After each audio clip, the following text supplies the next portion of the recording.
Hi hello నమస్తే welcome to Vamshi TV channel. ఈ రోజు మనం మాట్లాడుకోబోయే ఇంట్రెస్టింగ్ టాపిక్, ఏ అభిమానైనా కార్యకర్త అయినా తమ అధినాయకుడిని పెద్ద పొజిషన్లోనే చూడాలని అనుకుంటారు. రాష్ట్ర రాజకీయాలలో పెద్ద పదవి అంటే ముఖ్యమంత్రి.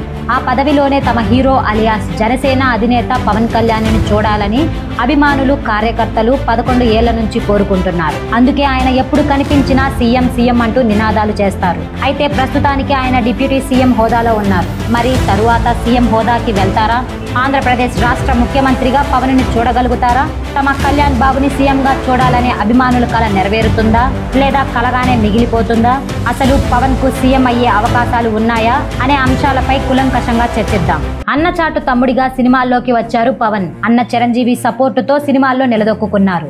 ఎవరు అవునన్నా కాదన్నా ఇదే నిజం. చిరంజీవి లేనిదే పవన్ భవిష్యత్తు లేదు. ఆ విషయం పవన్ కూడా పదే పదే చెబుతారు. సినిమాల్లో పవన్ ఎలా రాణించారు, సొంతంగా బలమైన ఫ్యాన్ బేస్ ఎలా సంపాదించారనేది అందరికీ తెలుసు. ఆ తరువాత చిరంజీవి ప్రజారాజ్యం పెట్టినప్పుడు పవన్ సపోర్ట్ ఏంటి అనేది కూడా తెలుసు. ఇక ప్రజారాజ్యం మూసివేయడం, చిరంజీవి రాజకీయాలు వదిలేసి మళ్ళీ సినిమాలు చేసుకోవడం, ఇదంతా చెప్పుకోవాల్సిన పని లేదు. కానీ సినిమాలు చేస్తున్నప్పటి నుంచి ప్రజలకు ఏదో చేయాలనే తపనతో ఉండే పవన్ రాజకీయాల్లోకి రావడం అనేది పెద్ద సంచలనమే. 2014 మార్చి 14న జనసేన పార్టీ స్థాపించారు. ఇప్పుడు 2025 అంటే సరిగ్గా 11 ఏళ్లు పూర్తి చేసుకొని జనసేన 12వ ఏట అడుగు పెడుతుంది. మరి ఈ 11 ఏళ్ల పవన్ జనసేనాని ఎలా నడిపించారనేది ఖచ్చితంగా మాట్లాడుకోవాలి. రాజకీయ పార్టీ పెట్టడం అంటే సులువు కాదు. పెట్టిన తరువాత దాన్ని నిలబెట్టుకోవడం అంతకంటే కష్టం. కానీ పవన్ అన్ని కష్టాలు ఎదుర్కొని పార్టీని నిలబెట్టారు. ఆయన ప్రతిసారి ఎక్కడ తగ్గాలో తగ్గి నాయకుడిగా పైకెదిగారు. 2014లో పోటీ చేసే ఛాన్స్ ఉన్నా ఓట్లు చీలిపోయి ప్రజలకు మేలు చేసే నాయకులు అధికారంలోనికి రారని చెప్పి టీడీపీ బీజేపీకి మద్దతు ఇచ్చారు. చంద్రబాబు సీఎం అవ్వడానికి పవన్ సపోర్ట్ చేశారు.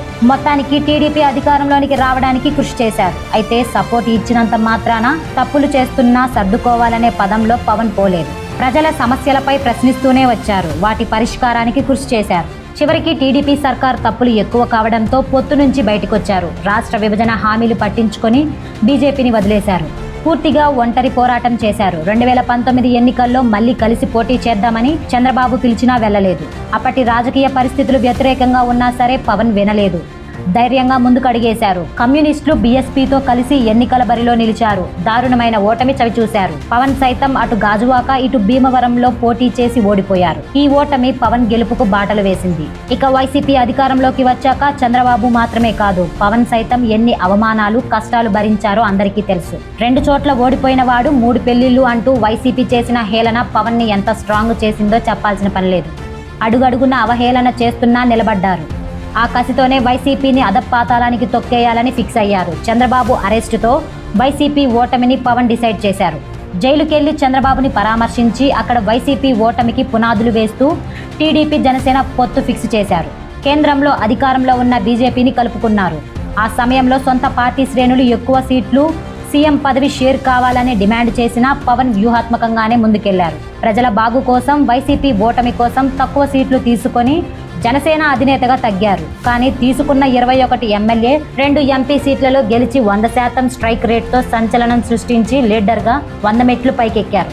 రాష్ట్రానికి అనుభవం ఉన్న నాయకుడి పాలన కావాలని సీఎంగా చంద్రబాబుకు పూర్తి మద్దతు తెలిపారు. తాను డిప్యూటీ సీఎం హోదాలో ఫిక్స్ అయ్యారు. అంతకు ముందు వరకు డిప్యూటీ సీఎం పదవి అంటే ఒక డమ్మీ అనే విధంగా ఉండేది. కానీ పవన్ మాత్రం ఆ పదవికే వన్నె తెచ్చేలా పాలన చేస్తున్నారు. సరే, ఇక్కడి వరకు పవన్ రాజకీయ ప్రస్థానం ఏంటో తెలిసిందే. మరి అభిమానులు కార్యకర్తల కోరిక తీరలేదు. డిప్యూటీ సీఎం హోదాలోనే పవన్ ఆగిపోయారు. పవన్ ను సీఎంగా చూడాలనేది కలగా మిగలకూడదని కార్యకర్తలు భావిస్తున్నారు. మరి సీఎం అయ్యే ఛాన్స్ ఉందా అంటే 10 ఏళ్ల చంద్రబాబు సీఎంగా ఉండాలని పవనే కోరుకుంటున్నారు. దాన్ని బట్టి చూస్తే పవన్ సీఎం అయ్యే అవకాశం 10 ఏళ్ల వరకు ఉండదు. కానీ 2029 ఎన్నికల్లో జనసేన బలం పెరిగి ఎక్కువ సీట్లు తీసుకొని గెలిస్తే సీఎం పదవి దక్కే అవకాశం లేకపోలేదు. అప్పుడు కూడా కాకపోతే 2034కి జనసేన బలం రాష్ట్రమంతా పెరగాలి. అప్పుడు టీడీపీ వైసీపీ బలం తగ్గాలి. ఒంటరిగా పోటీ చేసిన మెజారిటీ సీట్లు గెలిచేలా ఉండాలి. మ్యాజిక్ ఫిగర్ 88 సీట్లు గెలిచేలా జనసేన బలపడితే పవన్ ముఖ్యమంత్రి కావడం ఖాయం. లేదా టీడీపీ సపోర్ట్ చేసి పవన్ కు సీఎం పదవి ఇచ్చేయాలి. ఈ రెండిట్లో ఏదొకటి జరగాలి. లేదంటే మా కళ్యాణ్ బాబు సీఎం అవ్వడం కలగానే మిగిలిపోతుందా అని అభిమానులు కార్యకర్తలు బాధపడుతూనే ఉంటారు. ఈ వీడియోపై మీ అభిప్రాయాన్ని కమెంట్ రూపంలో తెలియజేయండి. మరిన్ని అప్డేట్స్ కోసం చూస్తూనే ఉండండి మన వంశీ టీవీ ఛానల్.